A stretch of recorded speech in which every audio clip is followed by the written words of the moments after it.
Lanjut yang keenam, ini adalah hasil akhir dari pengecoran pondasi siklop.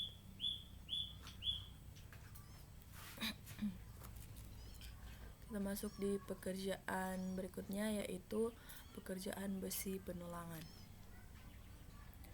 Alat yang digunakan mobile clamp, bar bender, bar cutter, cutting wheel, gurinda, gegep kakatua, alat bantu lainnya. Bahan yang digunakan besi tulangan dan kawat beton. Jumlah pekerja 4 tukang untuk pembesian telapak, 2 tukang untuk pembesian kolom, 1 tukang pengendali bar bender, 1 tukang pengendali bar cutter. Masalah yang terjadi selama pekerjaan ini lebih pada jenis besi yang akan dikerjakan atau yang akan digunakan untuk pekerjaan struktur nantinya. Ada beberapa jenis besi yang tidak memenuhi syarat setelah dilakukan pengujian besi di lab uji besi. Cara mengatasinya ialah dengan cara mengganti atau mengorder besi lain dan diuji kembali besi yang baru tersebut di lab uji besi apakah memenuhi syarat SNI untuk dipakai dalam pekerjaan konstruksi.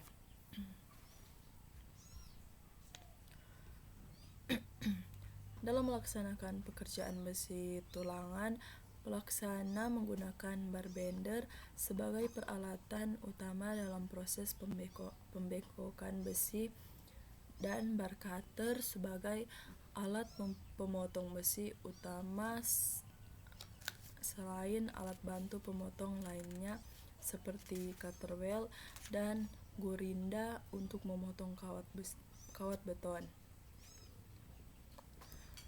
Untuk menyuplai material ke lokasi pekerjaan, pelaksana menggunakan mobile crane sebagai peralatan utama dengan dump truck sebagai alat pengangkut.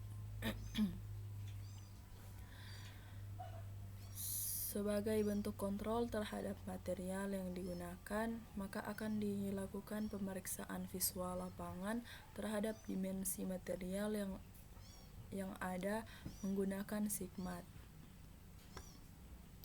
di mana sebelumnya telah dilakukan pengujian kuat tarik tulangan terhadap material yang akan digunakan di laboratorium yang telah disepakati bersama. Keseluruhan pekerjaan ini diawasi oleh sistem manajemen mutu untuk menjamin kualitas dari pekerjaan tersebut sesuai dengan spesifikasi teknis yang ada.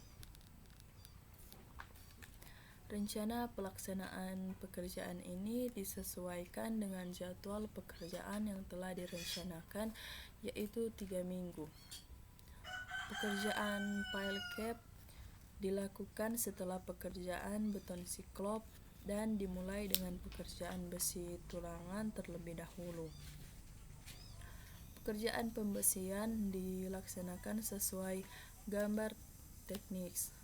Baja tulangan yang digunakan akan memenuhi persyaratan SKNI dengan tegangan lele karakter kemiringan 2400 kg per cm kuadrat atau baja U24 TAU sama dengan 3900 kg per cm kuadrat atau baja U39.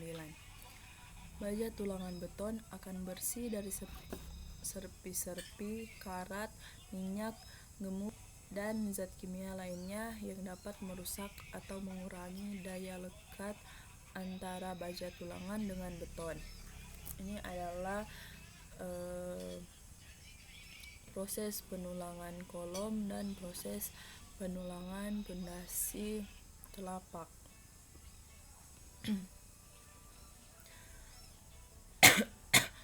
Selanjutnya kita masuk di pekerjaan balok dan plat.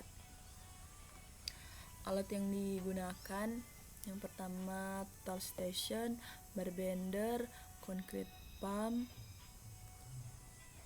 konkrit vibrator, truk mixer, alat tukang.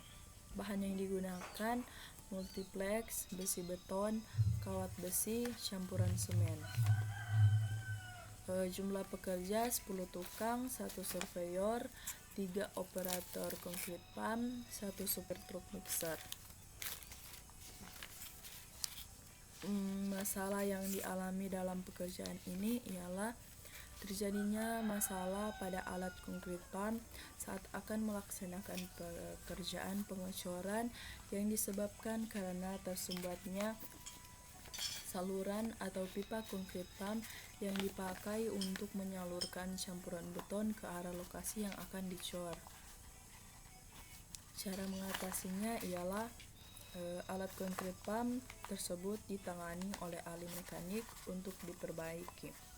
Namun setelah kurang lebih 30 menit alat tersebut belum selesai diperbaiki dan akhirnya diganti dengan alat konkrit pump yang lain untuk melanjutkan pekerjaan pengecoran.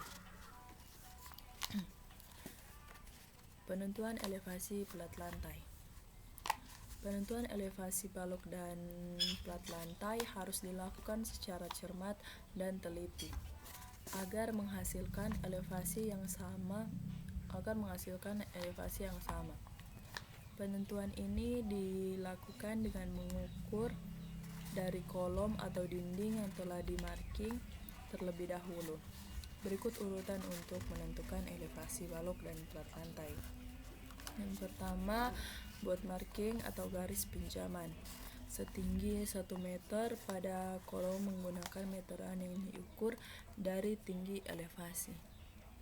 Yang kedua, kemudian digunakan waterpass untuk membuat marking pada beberapa kolom lainnya, di mana kolom yang telah dimarking tersebut akan digunakan sebagai titik koordinat dan untuk mengukur dan mengecek elevasi balok dan plat lantai. Dari marking tersebut, waterpass diletakkan di posisi yang sesuai untuk mengecek elevasi balok dan plat lantai. Kemudian diukur ketinggian elevasi dasar backcasting balok dan plat lantai. Dari dasar balok dan plat lantai tersebut diukur ketinggian balok dengan menambahkan nilai ketinggian marking dengan tinggi balok untuk bacaan yang dibaca pada waterpass. Ini adalah foto dokumentasi pribadi saat pekerjaan penentuan elevasi plat lantai. Yang kedua, pemasangan backcasting. Backcasting plat dibuat bersamaan dengan pembuatan backcasting balok. Alas backcasting plat lantai tersebut dari plywood.